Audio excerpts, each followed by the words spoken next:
The Miami Heat have not looked good as of late, losing 5 out of their last 6 games, and out of their last 10, they are 4-6. This is not going to cut it, but I will say there is a bright point in the middle of all of this that I'm going to break down and highlight on this episode of Heat Digest in the form of a rookie out of the University of Indiana, picked number 15 overall in this past year's draft. Yes, Kel'el Ware. He's going to be a turning point for this Miami Heat franchise, not only this year, but for years to come. I'm here to break down all of the news and information on this episode of Heat Digest. But first, remember, if you're a part of the 85% currently watching this video, not currently subscribed to the channel, and you want to stay up to date on everything Miami Heat, scroll down, click the subscribe button. We are less than 100 subscribers away from our goal of 2,000 subscribers. We do appreciate all the love and support, so thank you guys so very much. But now let's get to it and break down the news. The key to the future in Miami. Now, Kel'el Ware, we have broken down his really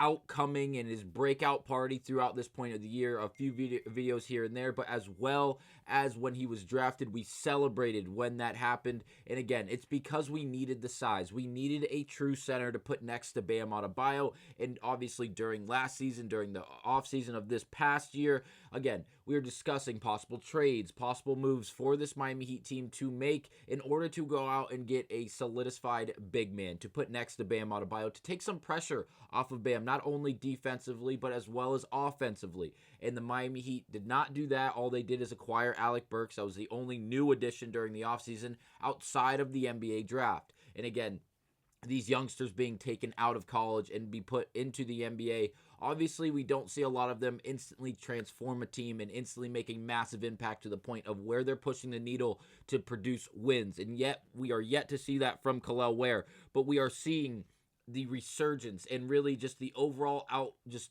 the coming out party for this young man, for this Miami Heat team. And it is awesome to watch because as the minutes come and the more opportunities come for this young man, he is continuing to produce at an extremely high level. Without a doubt, he should be, like we mentioned in the last video discussing Kel'el Ware, he should run away with the Rookie of the Year odds and really the award itself. Now, shout out to Tobin on Twitter. He did post this back on January 22nd, which was 3 days ago. But again, Kel'el Ware before tip-off yesterday was plus 5,000 to win Rookie of the Year. This morning on Hard Rock Bet, it is down to plus 550. And just letting you guys know, as of today, and again, this tweet is 3 days old now, yesterday he was plus 145. Now, if you don't understand how that works, that is crazy. Plus 5,000, $100 bet will make you $6,000. On a plus $550 bet, $100 would make you $650.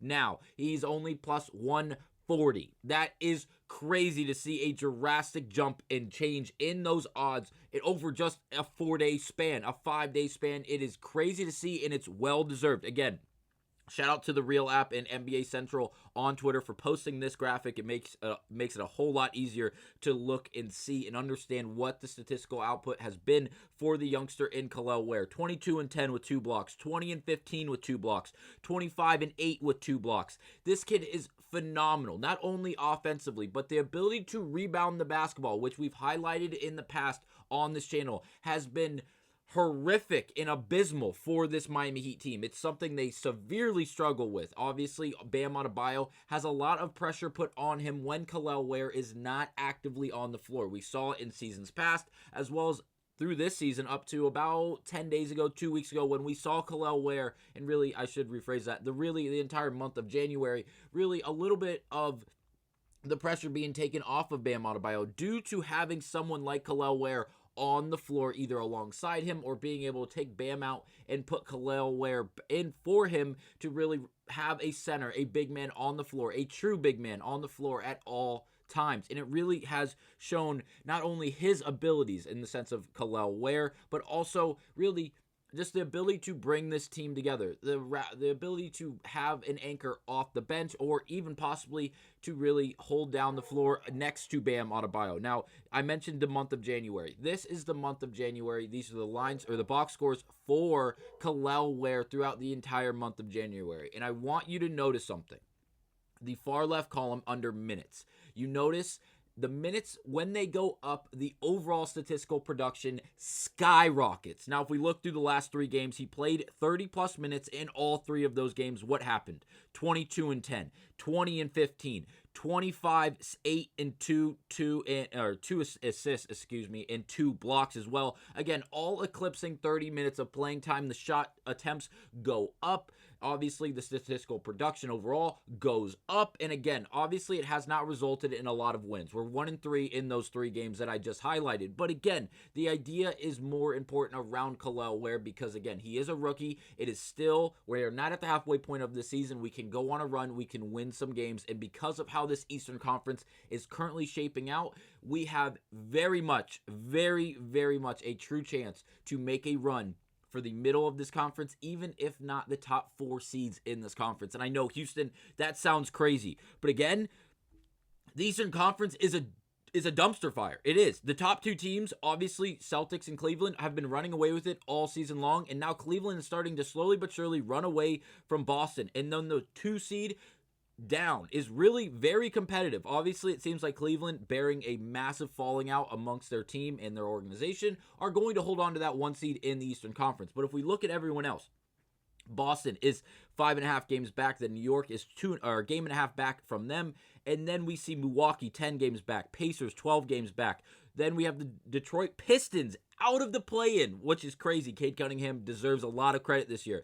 Obviously, 13 games back, only a 1-game difference. And then we see 1-game differences between Pistons, the Orlando Magic, and the Atlanta Hawks, both in the 7th and 8th seed, both 14 games back. And then we find Miami. This is not something we want to get comfortable with, being below 2 in-division teams. Obviously, the Orlando Magic went on that run early when they had Paulo. Obviously, they lost Paulo, and then they still had Franz, and Franz was doing his thing. Then Franz went down. Now, both of those guys are returning, but they are in a very, very hot bowl of water right now. 2-8 over their last 10 games. They are struggling severely. They've lost 5 in a row. This is a time for the Miami Heat to find a stride and be able to make up some ground, not only in the division, but in the conference. And I think it comes from playing behind Kel'el Ware. That may seem crazy. Obviously, I'm not saying let him be the number 1 option over Tyler Hero and these other guys. But again, use him the way we've been using him as of late. Something we've been calling for since last season, to use a big, a true big, a 7-foot big. Obviously, we're not looking for him to shoot 10 threes, but we are looking for him to be active on the boards, offensively, defensively, grab those rebounds, outlet the ball, run down the floor, be the lob threat that you are, time in and time down the floor. Because, again, if we can take a dunk or a layup based off of just an alley-oop, that saves this Miami Heat team that we've seen in the past, specifically without Jimmy Butler, struggle severely in the half-court sets. Now, if you can run a pick and roll involving Kel'el Ware and settle for a lob dunk or a layup at the basket, that is okay. If we're missing layups and dunks, we're going to get foul calls. We're going to be physical. We're going to be able to get to the line and knock down the free ones, as well as, obviously, we're going to take the high percentage shots in the sense of being right next to the bucket. That is something we want to do. Again, a half game back in the division from first place. This is great, as we were 5 games back from Orlando at one point in this year, up to this point in the year.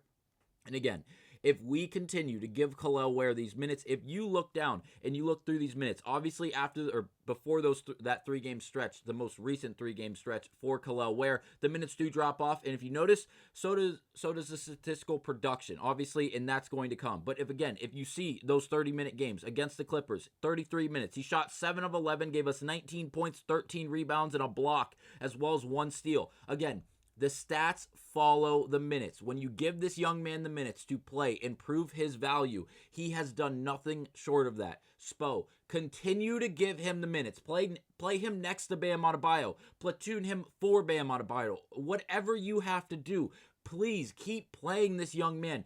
He's producing, and he's a young piece that's going to be able to really highlight this Miami Heat team and really help them win. Again, we mentioned this in the intro. Lost 5 of our last 6 games, beating the San Antonio Spurs. That was the biggest game from Kel'el Ware, where he dominated Victor Wembanyama, the former Rookie of the Year, someone that is going to win the DPOY this year. He handled that matchup. Again, keep playing him, Spo. Please. We have a game against Brooklyn tonight. He'll be playing against Nick Claxton as well as others. Obviously, they do have decent size, but they are not a great team. It is a team we should beat up on. Obviously, if we look at the Eastern Conference standings, they are below us and the Philadelphia 76ers out of the play-in games. We have to beat up on these teams. These games that we're getting against these teams that I know a lot of these teams in the Eastern Conference aren't great. But again, teams like the Brooklyn Nets, we have to beat up on. There's no reason, despite not having Jimmy Butler, our team currently constructed is better than this Brooklyn Nets team, and it's something that we should take advantage of and steal a win when we can get them. Because again,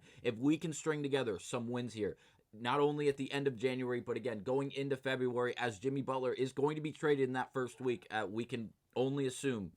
But again, we can really find a groove and get out of these play-in games and find ourselves in the 5 or even possibly in the 4 seed of this Eastern Conference. We just need to put some wins together, and obviously other teams are going to find losses. They're going to find wins. It's just the way it goes. But again, we can handle what we can handle, and that's the games we are participating in that we're.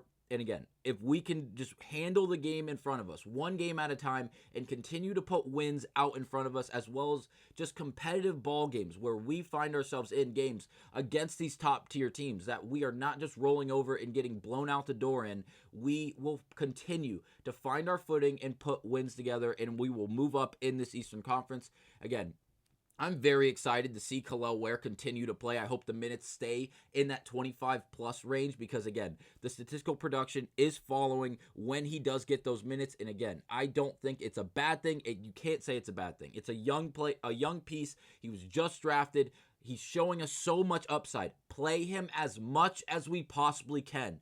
It's going to help. It's going to take some pressure off of Bam Adebayo, who has not been great this year. Obviously, put Kel'el Ware in there, take some pressure off of Bam, not only offensively, but as well as defensively. Again, I think this is only good for this Miami Heat team. I hope they continue to ride this young rookie and allow him to play his game and allow him to win the Rookie of the Year. It's going to be awesome for this Miami Heat organization to have such a key piece of their franchise at such a young age really develop and grow and find a rhythm.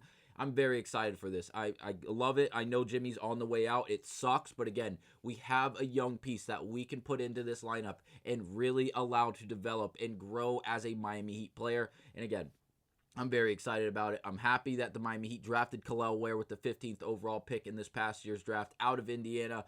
I think it's great. And again, I'll see you guys on the next episode of Heat Digest. Let me know down below what your thoughts and opinions are on the young rookie in Kel'el Ware, and I will see you guys on the next episode of Heat Digest.